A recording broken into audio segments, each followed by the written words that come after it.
bem-vindo à nossa conversa hoje aqui pela Rede ICM. Hoje uma live, né? Porque das duas últimas que nós fizemos, ficou um gostinho de quero mais, teve também algum problema técnico. E hoje, então, a gente continua esse papo aqui. Comigo tá a Bianca Stock, psicóloga, e também Lenir Moraes, ela que é assessora pedagógica da Rede ICM. Eu já vou, então, passar a palavra para elas, dando a saudação. Tudo bem? Bem-vindas. Lenir, bem-vinda a você. Ok, obrigada. Oi, Bianca. Oi, Magnus. Estamos aqui novamente e obrigada pela disponibilidade.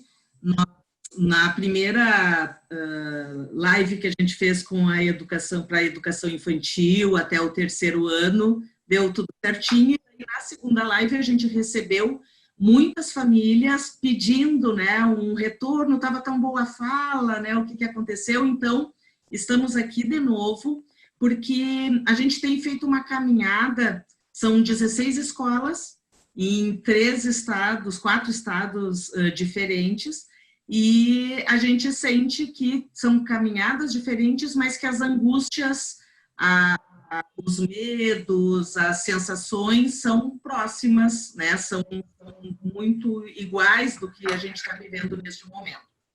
Então, temos assim, recebido retornos das escolas, das coordenações, das direções, comentando da angústia dos pais, né, em como a gente fazer essa parceria, como ajudar, entendendo que eles não serão os professores em casa, né, que os professores somos, né, a escola tem este papel, mas como contribuir, e pensando assim, nestes alunos, a partir do 4º ano agora, e até o ensino médio, adolescência, pré-adolescência, todos aqueles ideais que a gente tem como escola, de trabalhar um aluno crítico, um aluno criativo, um aluno autônomo, como dar conta disso, né? Como a gente poder tornar estes momentos agradáveis e que a gente consiga dar conta da educação, entendendo aquilo que é papel dos pais, que é papel da escola.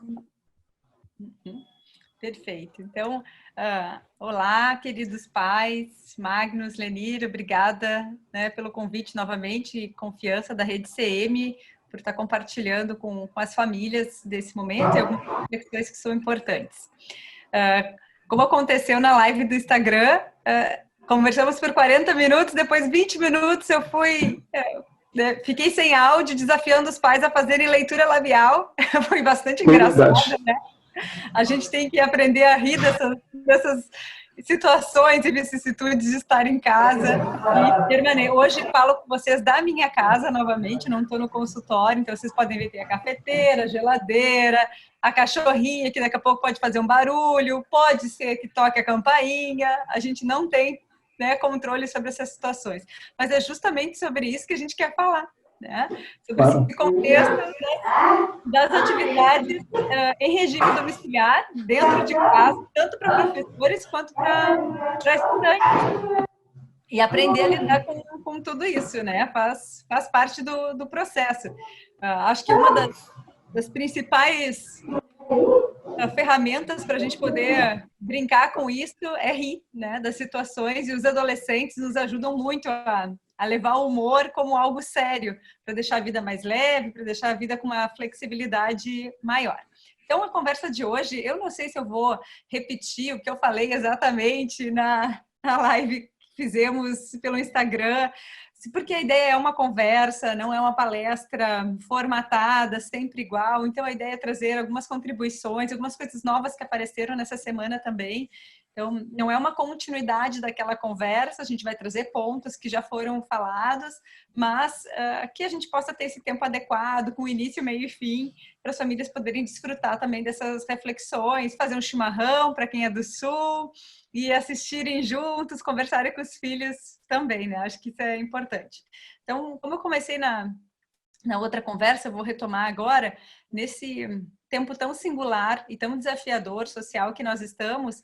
Primeira coisa que a gente precisa entender é que não tem nenhum especialista em pandemia. Eu repito isso incansavelmente, para a gente poder baixar a cobrança, entender que a gente vai construir alternativas para podermos superar todo esse desafio e a gente passar da melhor forma possível por ele. na caminhada, no processo. É na construção conjunta, é no diálogo, com muita paciência, entendendo o tempo de cada um, entendendo as características de cada faixa etária também.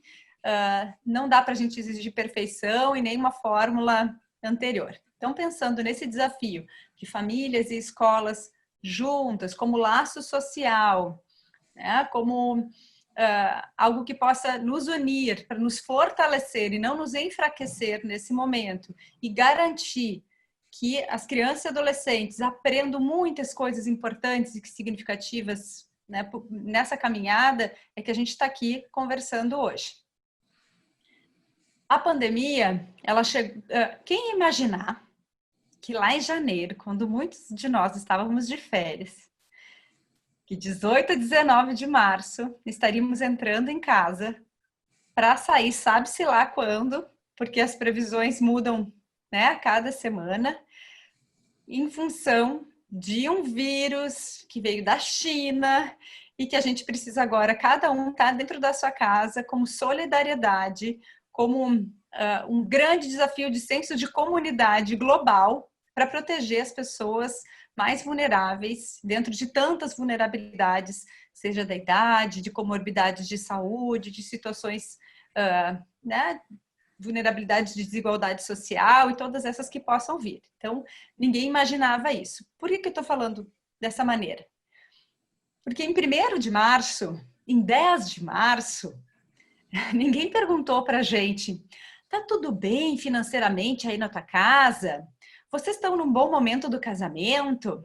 A tua casa está organizada? Todos os teus professores aí da escola sabem mexer com tecnologias digitais? A tua internet está ok? Vocês têm computadores, tablets e etc. para todo mundo? Ninguém perguntou, né? Nem como estava a nossa saúde integral e nem as condições gerais da nossa vida. A pandemia pegou todo mundo pelo pé e a gente teve que se organizar como podia. Com isso, aquilo que estava bem na nossa família, assim como aquilo que não estava legal, ficou muito potencializado. O isolamento social freou o tempo de aceleração que nós estávamos, socialmente, todos nós, né? Numa sociedade, como a gente chama, sociedade do cansaço, da hiperprodutividade, e todo mundo sempre, né, correndo atrás do relógio, colocou todos nós em casa, mudou as rotinas e descortinou as características de cada um de nós. E isso pode ter sido agradável em alguns aspectos e bem difícil em outros aspectos. Para os adolescentes também. Com isso, vamos se colocar um pouquinho no lugar deles, né? Como fizemos na nossa última conversa. E vale a gente remontar algumas historinhas, né? Hoje, eu perguntava para minha filha, eu tenho uma filha de 17 que está no terceirão. Eu disse, filha, hoje a mãe vai refazer a fala com os pais dos pré-adolescentes, adolescentes. Teria alguma coisa que tu gostaria de complementar, né? Para fazer a gente poder refletir? E ela disse, mãe, adolescente cria sempre muita expectativa de tudo. Eu achei isso bárbaro, porque é verdade, né? Eles criam expectativa. E que delícia! O adolescente que está saudável, que está bem, ele está criando expectativas. Como é que vai ser o primeiro dia de aula? Como é que vai ser esse ano, do 8º ano, do 7º ano? O que vai acontecer? Então, acho que recolocar no lugar deles faz a gente se conectar com aquilo que parece bobo, parece singelo dentro de tantas preocupações adultas e graves que nós temos, mas que para eles faz todo sentido e a gente precisa valorizar isso, né? Para poder fazer uma escuta realmente ativa. Então, é aquele adolescente do 6º ano que estava feliz de entrar no 6º ano, de ter vários professores, que comprou vários cadernos, das bandas que gosta, dos jogos que gosta, e queria conhecer a professora de história, de geografia, já estava encantada. Esse eu gostei mais, aquele parece chato, aquele isso, né? Criando suas elaborações, mudanças de turma, e pum, para tudo.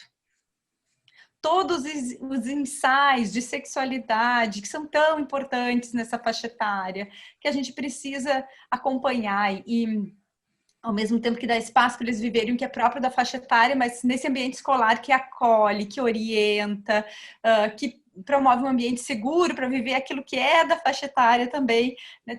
Aqueles hormônios a 1000 da puberdade, pá, castra, corta, né? De novo.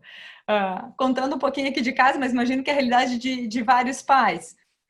Terceirão, recreios temáticos, não sei se é assim que chamam nos outros estados, né? Mas é algo bem cultural do terceiro ano, as atividades todas celebrativas que envolvem esse fechamento de ciclo, e para eles, nossa, tem uma importância muito grande, eles curtem isso com muito amor, não estão podendo viver. Então, a adolescência que está bem, ela é vivida em grupo. É necessário que seja vivido em grupo.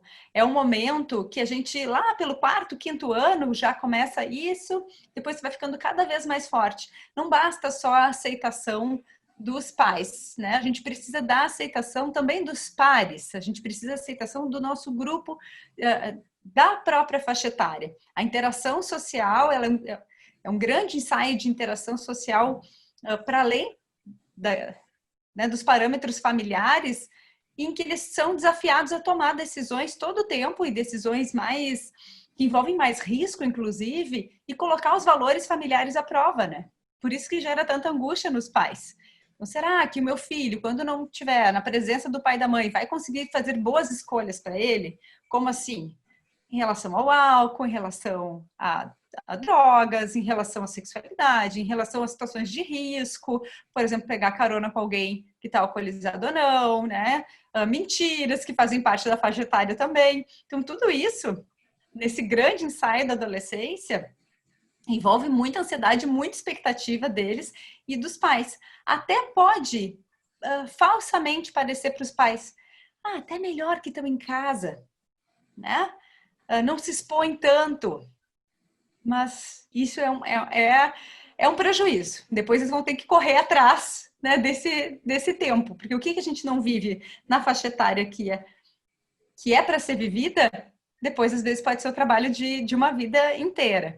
Então, a gente poder olhar com carinho para eles, para as expectativas que eles tinham desse ano, e o grande trabalho de luto que as crianças e os adolescentes estão tendo que fazer em relação a esse tempo, né? São muitos os lutos. Talvez eles tenham um pouco mais de dificuldade de expressar para a gente, como os adultos, né, já conseguem mais, alguns adultos, talvez eles tenham mais dificuldade de expressar isso. Então, pode ser que os atos expressem mais o incômodo do que propriamente a palavra. O que a gente não traz para a palavra, o que a gente não consegue expressar conversando, falando sobre o que a gente está sentindo, das nossas angústias, das nossas tristezas, dos nossos medos, tende a escorregar para outros lugares, que são o corpo ou os atos.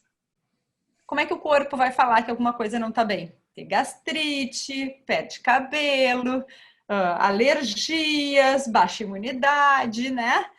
Então, o corpo vai contando que as coisas não estão legais.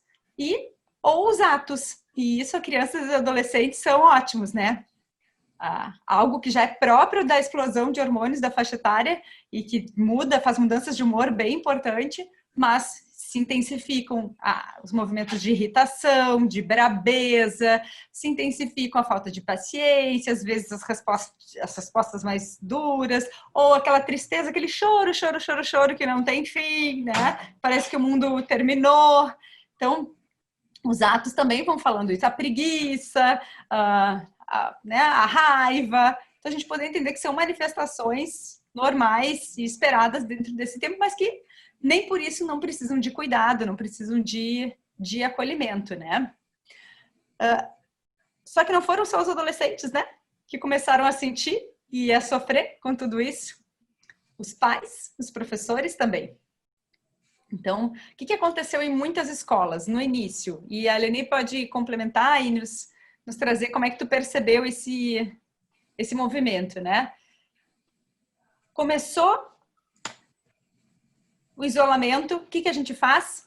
E uma enxurrada de atividades das escolas. Os professores super mobilizados, a escola super, no sentido de assegurar aquilo que estava previsto por ano e a qualidade acadêmica e do ensino. A intenção, com certeza, é melhor.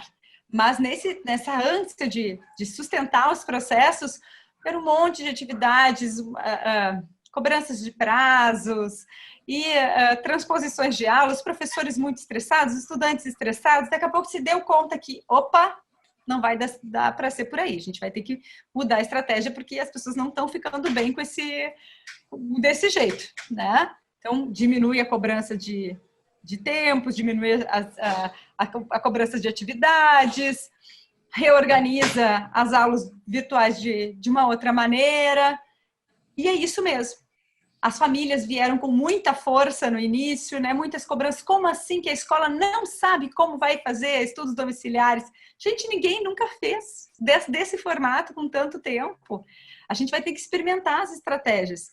E é importante que as famílias possam reportar de forma correta para a escola também aquilo que está acontecendo e a singularidade da sua casa, porque a escola não tem como adivinhar se a família não comunicar. Às vezes vai para o grupo do WhatsApp, se alivia porque conversa com outros pais, mas isso nem chega nas coordenações, nem chega nas direções para a gente poder corrigir rotas, corrigir estratégias a cada semana. Lenir, como é que tu sente? Bianca, é óbvio assim, né, que a gente vê o quanto tem aprendido com este processo, né? O quanto as famílias têm nos ajudado com esses retornos, né? E essa coisa assim das escolas se colocarem como escuta e pensando assim, a cada semana uma novidade, como que a gente vai fazer, o que está dando certo e a gente vai manter, o que temos que reconstruir, a questão de poder olhar para cada caso, né? Daquela família que está conseguindo entrar no horário que está sendo combinado. As escolas têm tentado manter uma rotina para poder ajudar a família a se organizar na sua rotina em casa, né? Então, assim, sempre comunicando como está fazendo, mas nem sempre isso é garantia, né? E outra coisa assim, que é muito significativo os professores, a atenção que eles têm e a gente poder perceber assim, como o aluno vai criando outras estratégias, né? Tem histórias engraçadas, assim, de que, claro que para a gente é uma coisa de... Estamos lá na aula e daí um resolve mutar o microfone do outro para ver o que vai acontecer. E no assim, o professor fazer essa leitura que ele está dando um jeito de participar, de mostrar que ele está ali, né? E que, claro, a gente vai fazer todo o encaminhamento, vai conversar, vai entrar coordenação na sala para poder fazer uma conversa, mas que bom que ele está se manifestando, né? Ou então o professor pergunta, ninguém responde, e daí, assim, o jeito do professor de como que vai lidar com isso, porque é como a gente aqui, né? Às vezes aquela sensação de estar falando sozinho, que quando está presencialmente, a gente está ali, a resposta é mais imediata. Agora, quando está virtual, o como que eu vou ter essa resposta? E daí é bem aquela coisa assim, de quando eles estão com raiva, daí eles não estão respondendo, porque é um jeito de provocar, né? Então, quando eles perguntam, a gente percebe assim, o professor comenta assim, eu vi que ele já entendeu, mas ele continua perguntando, mas é a questão do tato, de se fazer presente. Claro. E que eu já te ouvi falando sobre isso, assim, né, que nos teus atendimentos, eles trazem coisas, mas eu tenho achado saudável a forma como eles têm manifestado. É aquela coisa assim de que estão na sala e alguns professores têm sido muito felizes no sentido assim, ó, agora é o recreio, então vocês vão ter esse intervalo, né, respeitando assim os momentos da aula e brincando com eles, fazendo brincadeiras, que eu acho que é isso, assim, é se divertir com aquilo que é possível tornar divertido e utilizar isso como aprendizagem, essas diferentes leituras que a gente está precisando fazer de entender que daqui a pouco aquele papelzinho que um jogava na sala de aula para poder fazer uma provocação, ele agora tem outras estratégias, né? Mas que é próprio do adolescente, do aluno e como a gente vai lidando com isso. Maravilhosa essa reflexão que tu trazes. É importante entender que adolescente, pré-adolescente não é adulto. Tá? E mesmo os adultos também criam as suas formas de transgredir, também criam as suas formas, né, de estar, mas não estar ali presente. Por quê? A linguagem do virtual, ela não é igual à presencial. Ninguém suporta 4, 5 horas de reunião online bem.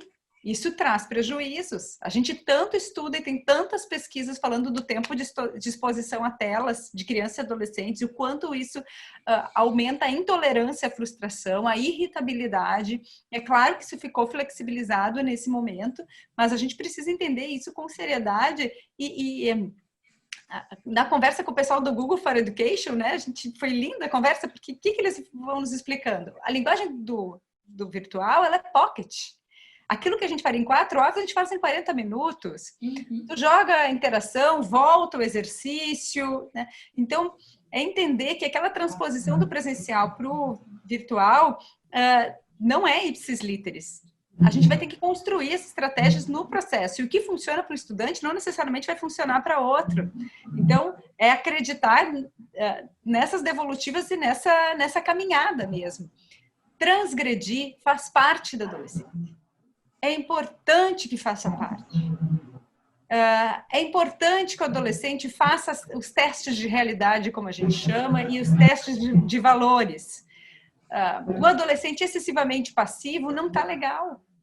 O adolescente que não questiona, que não critica, que não quer argumentar, esse adolescente está desencorajado. A gente gosta do adolescente que, claro, que vai aprender a fazer isso de uma maneira respeitosa, que é o nosso papel de acompanhar e ensinar estratégias respeitosas de fazer as ponderações, mas o adolescente que critica, que tem opinião, que transgride, é isso. Alguns professores me perguntavam, mas Bianca, o que eu faço quando tem uma tela inteira lá da reunião do Zoom, então todos sem a câmera aparecendo, né, desligadinha, e o volume também desligado. Eu estou falando só com a tela. Eu já disse que eu vou descontar ponto. Vai descontar ponto coisa nenhuma, né? Eu queria ver se fosse um bando de adultos, eles também não iam desligar. Então, não é na incidência do controle dos corpos que a gente vai sair bem dessa. É pela conexão. Se a estratégia não está funcionando, faz a devolutiva para a escola, vamos pensar outra estratégia. Não existe só um jeito, a gente vai ter que construir juntos qual é o melhor jeito. Tem adolescentes que estão numa profunda solidão com a quarentena. Tem adolescentes que estão lá, conversa com um, conversa com o outro, grupo de WhatsApp, estão falando com adolescentes de outras escolas, fazendo novas amizades, conhecendo o pessoal que gosta das mesmas bandas que eles, né? Super em conexão. Tem outros que estão em profunda solidão, que se deram conta que não tem vínculo nenhum, amigo nenhum na escola, porque ninguém procura para saber como é que eles estão. Isso é muito duro. Então, esse descortinar que o isolamento fez também demonstrou aquilo que talvez não tivesse tão aparente, que tivesse mais latente ali e ficou muito forte. Assim como nas relações familiares, relações que talvez pela operatividade do cotidiano iam sendo levadas aos trancos e barrancos, agora não dá. A gente vai precisar falar sobre os conflitos e sobre as questões que a gente precisa ajustar dentro de casa para que as pessoas se sintam mais acolhidas, mais respeitadas, mais escutadas. Então, e é bonito de ver porque as escolas estão insistentemente falando para os pais. Pais, tá tudo bem se não derem conta de todas as atividades. Não cobrem excessivamente os filhos. A escola está entendendo que isso é processo. Então, eu vejo as escolas num grande movimento de insistentemente falar isso para as famílias. É importante que os pais levem isso a sério. Porque nada é tão fundamental agora quanto o bom clima familiar. A gente só vai passar bem por esse momento e vai conseguir construir aprendizagens socioemocionais também se o investimento na conexão em casa, no diálogo em casa, for efetivo. Porque isso vai interferir na aprendizagem, no vínculo com a escola e etc. Né? Ninguém sabe como é que vai terminar esse ano letivo, a gente não tem controle sobre o calendário escolar, sobre aprovações, reprovações, se vai dar conta de conteúdo, se não vai dar conta de conteúdo, porque tudo isso agora é secundário. O mais importante é a gente cuidar da vida, é a gente cuidar de nós, cuidar do outro, cuidar do ambiente, fazer uma reflexão global sobre os nossos modos de viver, de cuidar do planeta, né? Sobre as pessoas em vulnerabilidade. Então, olha quantas aprendizagens importantes, essenciais para vidas relacionadas ao cuidado que a gente pode desenvolver agora. E com isso, exercitar a escuta dentro de casa para aquilo que os adolescentes, né, os estudantes, eles têm a dizer. O que teu filho tem a dizer sobre o morar, né, o excesso de convivência dentro de casa? Eles também cansam dos pais, não é só a gente que cansa, né, do convívio. Eles também cansam, eles querem estar com outros crianças, outros adolescentes nessa faixa etária. Eles também ficam cansados um pouco dos adultos. Então, esse exercício da escutativa, mais do que nunca, ele vai poder criar formas da gente estar juntos e ensinar também, ensinar e aprender em família como são os melhores modos da gente se comunicar e se relacionar. Quando a gente fica excessivamente numa postura de manda-obedece, com os adolescentes muito numa posição passiva, só tendo que responder aquilo que são demandados, a gente perde a oportunidade de ajudar eles a construir um ambiente em que eles aprendam a resolver problemas, em que eles possam se sentir contribuintes. Existem 2 sensos fundamentais que regulam o nosso comportamento, desde bebezinhos até a fase adulta, que é o senso de aceitação e o senso de importância. E esses 2 precisam estar muito em alta agora. Aceitação é a gente se sentir conectado, é a gente se sentir aceito do jeito que a gente é pelo outro, né? Dentro da nossa pessoalidade, da nossa espontaneidade. Não precisa performar uma perfeição para poder ser aceito. Isso é bem importante para essa faixa etária. E se sentir importante, se sentir útil, não é mais importante do que os outros, não tem nada a ver com isso, mas é se sentir que eu tenho algo de bom para contribuir com a minha casa, com o planeta, com a minha escola, que eu não estou só recebendo ordens em casa ou conteúdos da escola, ou só passivo o excesso de informação que a internet me coloca. Eu consigo produzir coisas, eu consigo contribuir. E nessa contribuição, a gente vê com as crianças pequenas gestos singelos, mas tão importantes para a construção da autoestima e senso de alto valor, que é colocar um cartazinho lá no elevador do prédio dizendo cuide-se, use álcool gel, né? Algo nesse sentido. E os adolescentes estão fazendo coisas fantásticas. Tem grêmios estudantis de escolas mobilizando ações culturais, ações sociais, concursos de poesia. São coisas lindas, assim. Então, isso desde uma escala mais global até o microcosmos de dentro de casa. Então, a gente poder... Algo que facilita muito as famílias, eu vou fazer uma sugestão, depois queria poder escutar um pouquinho a Lenir, o que ela pensa sobre isso, que são as reuniões de família. Que eu acho que no outro vídeo ficou na parte que cortou a fala. Isso, nós paramos bem nessa parte. Uhum. E eu acho uma das estratégias mais poderosas e que mais convidam à construção de habilidades socioemocionais dentro do ambiente da casa e também que garantem esse clima familiar. A gente tem habitualmente 2 posturas de educação dentro de casa, educação dos filhos. Uma muito baseada em punição e recompensa, né? Então, faz a coisa certa, porque senão, vai te acontecer alguma coisa. Você pode ser punido por isso. Vai ser castigado, ou vai receber um xingamento. Ou faz a coisa certa, que você vai ganhar alguma coisa em troca. Vai ter uma recompensa por aquilo que você está fazendo. E esse jeito de pensar a educação é um jeito bastante danoso para o psiquismo e para a construção da moralidade. Porque ele tira o locus de regulação ética do sujeito e põe no externo. Então, eu só vou fazer algo que seja bom para todos se alguém estiver olhando. Se ninguém estiver olhando, não tem problema, dá nada, né? Ou eu me paraliso, fico com medo de tentar, porque sempre tem expectativa de eu não posso errar. Os erros são vistos como algo para sentir vergonha, para sentir humilhação, para sentir dor. quem nos traz essa reflexão é toda a linha da disciplina positiva, que é uma linha muito interessante, que nasce lá na Califórnia e que chega no Brasil em 2015. Então, é muito recente aqui. Os livros estão sendo traduzidos agora. Tem livros bárbaros, né? Os pais podem procurar pelo próprio nome, disciplina positiva, vão encontrar muita literatura ou relacionada à faixa etária, ou relacionada a temas específicos de desafios de desenvolvimento. A outra perspectiva de educação é aquela educação que vai focar em soluções, que quer aumentar o senso de conexão e importância e que está mirando, não no controle das crianças e dos adolescentes, mas o norte, aonde aponta é a construção de habilidades de vida, para que eles possam ser éticos, responsáveis, autônomos, aprendam a resolver problemas, possam saber dialogar, sejam respeitosos. Então, a gente mira entendendo que cada vicissitude do dia a dia, cada situação do cotidiano, ela é rica o suficiente, não preciso nem artificializar as situações.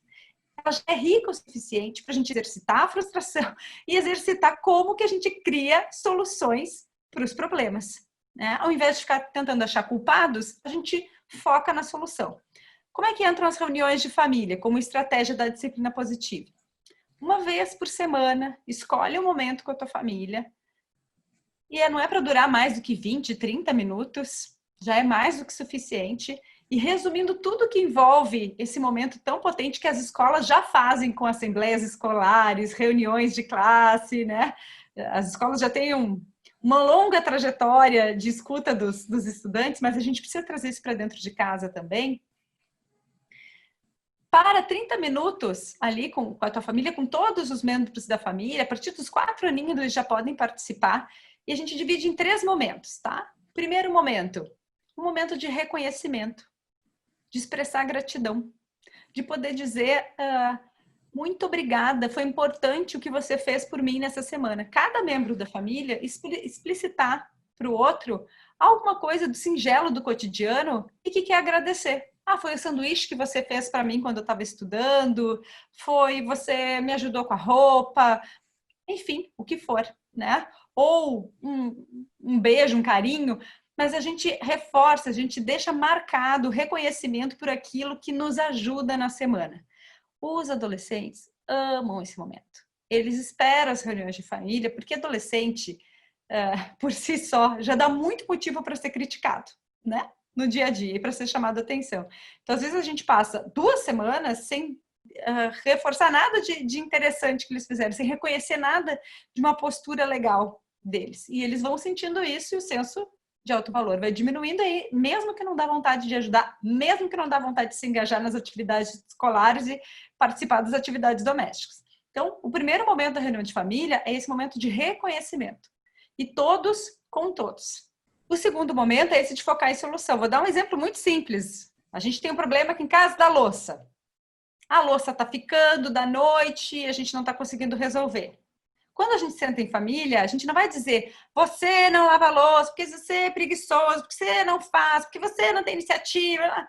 Isso afasta as crianças e adolescentes da resolução de problemas. Faz só eles se sentirem inadequados. Então, não é um jeito assertivo. Pode aliviar a raiva e a frustração dos pais, mas não vai provocar uma solução. Quando a gente engaja eles e pergunta, nós temos um problema, ele é coletivo, como é que a gente vai resolver esse problema?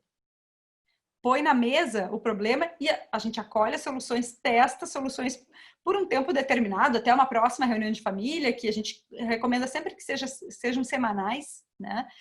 E depois desse tempo de acordar e construir uma solução conjunta, faz algo junto, em família. Vamos fazer um bolo juntos, vamos assistir um filme, jogar um jogo, o que for, né?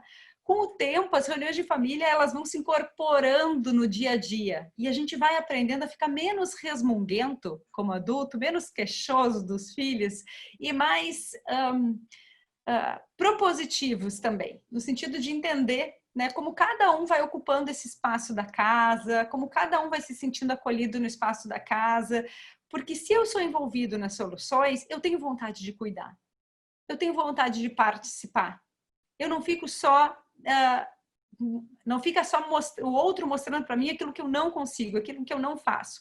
E por que eu estou trazendo isso? Porque eu tenho escutado muito dos pais grandes reclamações em relação aos filhos. Ah, porque eles não fazem as atividades da escola, porque a escola me avisou que eles estão com tudo atrasado, porque eles não estão arrumando o quarto. Gente, as crianças e adolescentes estão tristes. Eles estão muito tristes. Eles estão chateados. Eles estão sem perspectiva de quando é que vai retornar aquilo que eles mais amam, que é a escola. Né? Então, eles querem poder estar juntos e a gente precisa entender e acolher essa tristeza.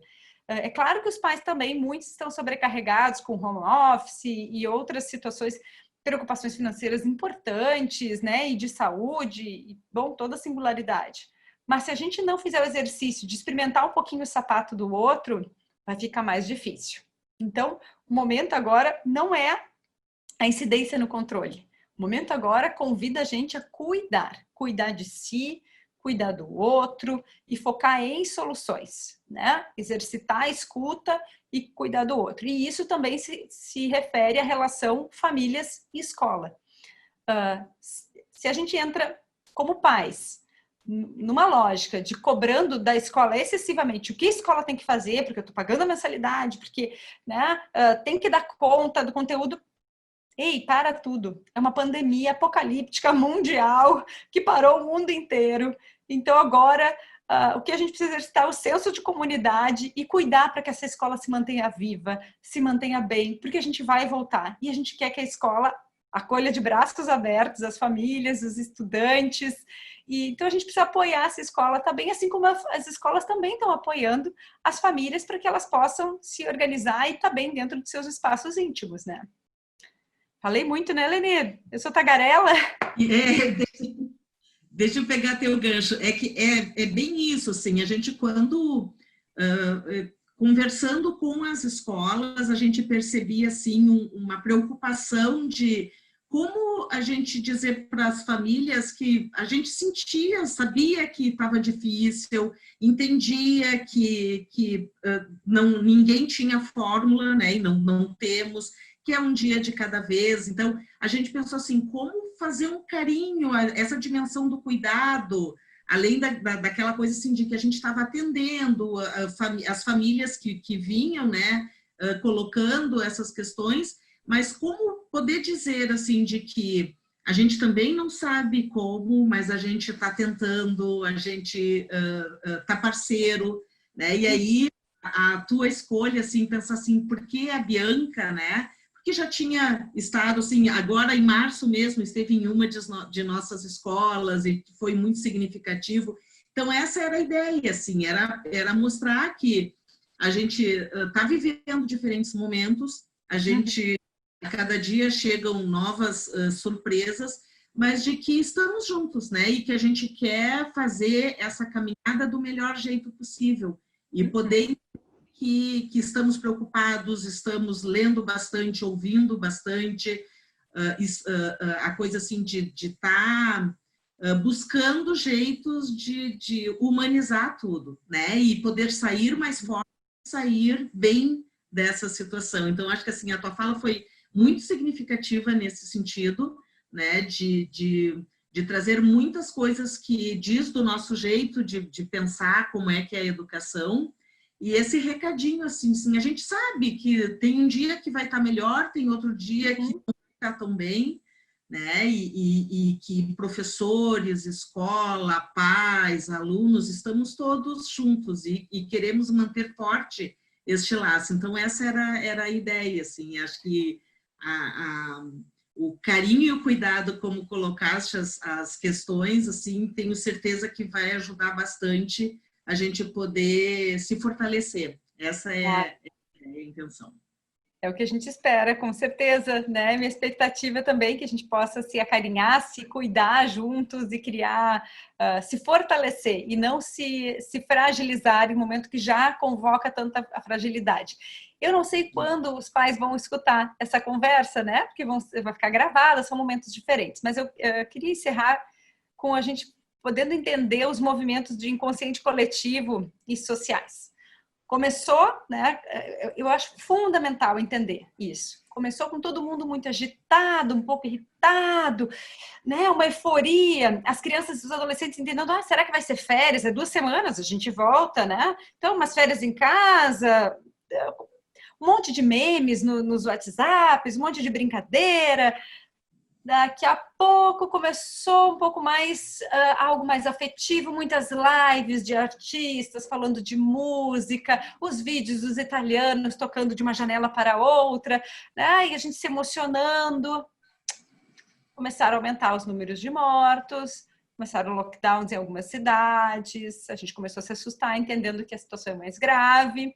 Veio o entristecimento há 3 semanas atrás, mais ou menos. A gente está, hoje é 7 de março, né? Hoje é 7. Então, há 3 semanas atrás, mais ou menos, 2 semanas atrás, começou um entristecimento grande dos adolescentes, entendendo, isso vai demorar mais do que eu gostaria, e dos adultos também, os adultos estressados com o home office, vem a irritação. Na semana passada, foi o pico da irritação. Muitas brigas familiares, os adolescentes muito irritados com a escola, os professores cansados, né? Todos, assim, diferentes situações, as pessoas irritadas, cansadas mentalmente pelo excesso das telas, as casas sendo, né, cada vez mais usadas e com isso algumas ou numa ânsia de manter o controle de super limpeza, interessante esse relacionamento com o ambiente, né? Outras pessoas relatando, nossa, minha casa está super bagunçada, estou perdendo o controle. Então, veio essa irritação. E nessa semana, tem outro movimento acontecendo, que eu escutei de professores, né, escutando dos pacientes, que é a aceitação. É o entendimento de que, ok, é o que temos agora, a gente não sabe quanto tempo dura, então a gente vai ter que acolher e se exercitar a nossa resiliência, se ressignificar para este tempo. A aceitação, ela diminui o ritmo. Quem consegue entrar nesse movimento vai fazendo os lutos necessários, sai da defesa ou de excesso de ativismo, ou de não quero nada, não quero nem saber do que está acontecendo, ou aquela, né, que é um outro mecanismo de defesa, eu quero ler todas as notícias, quero ler todas as informações. Então, começou um movimento de maior aceitação das pessoas. Com isso, tendem a diminuir os contatos via WhatsApp, não sei se vocês perceberam isso. Diminui os contatos de WhatsApp, diminui as reuniões de família, né, com Zoom. Os adolescentes relatam, agora já não estou mais falando tanto com os amigos, vai perdendo a graça de não ter o presencial.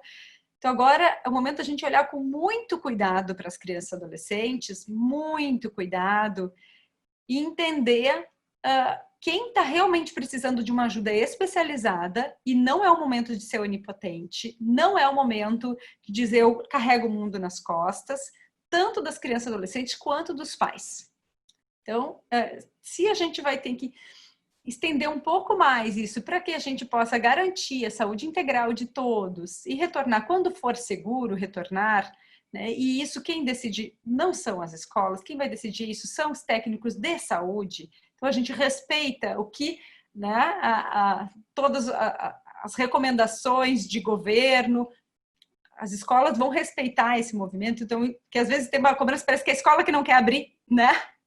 E não é isso, a gente está respeitando todo um regramento social.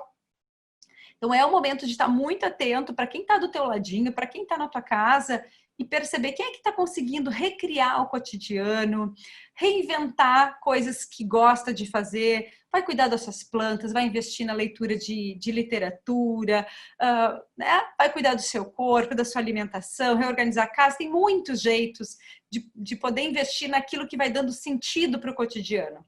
Porque não basta a gente sobreviver, a gente precisa prosperar a isso. A vida precisa continuar a ser digna de ser vivida nesse tempo. E com isso a gente vai criando situações de cuidado e de intimidade com o cotidiano. Se eu percebi que tem pessoas perto de mim, da minha casa, que estão entrando em sofrimento importante, pede ajuda. Tem instituições de qualidade, de psicoterapia em todas as cidades que abriram escuta de acolhimento gratuita, inclusive nesse tempo de pandemia. Então não é um momento de onipotência. Às vezes até a escola pode fazer, né, um encaminhamento, dar uma dica. Tem esses movimentos de escuta. Todo mundo está sendo desafiado em sua saúde mental. Todos. Pais, professores, estudantes, todos. Então, a gente precisa estar atento a quem está precisando de mais ajuda e a gente se colocar à disposição também. E com isso eu quero encerrar, quero agradecer o convite, deixar um abraço para as famílias e para a Rede CM, que eu admiro muito o trabalho, e desejar que a gente possa realmente sair diferente, mais humanos e mais solidários de tudo isso. Bianca, muito obrigado pela tua palavra. Toda vez que a gente se encontra nas lives aqui, a gente fica sempre querendo conhecer mais. Se duvidar, a gente estica 5 horas sem nem ter noção do tempo. Mais uma vez, muito obrigado pela tua palavra, pelo teu conhecimento. Espero que os pais aproveitem bastante. Lenir, para ti também, boa tarde. O último recadinho da rede, então, para os pais, Lenir. Boa tarde. Nosso muito obrigada e desejamos que os pais entendam o nosso gesto e entendam que a gente está aqui junto. E obrigada. Obrigado, Lenir. Obrigado, Bianca. Obrigado, agradecer também o pessoal da TI, da Rede CM, que hoje também nos deu um suporte para realizar esse encontro, que vai ser muito proveitoso para os pais. Então, até o próximo encontro aqui pelas nossas redes sociais, Instagram, Facebook, ou mesmo pelo site www.redecm.org.br. Um abraço e até a próxima.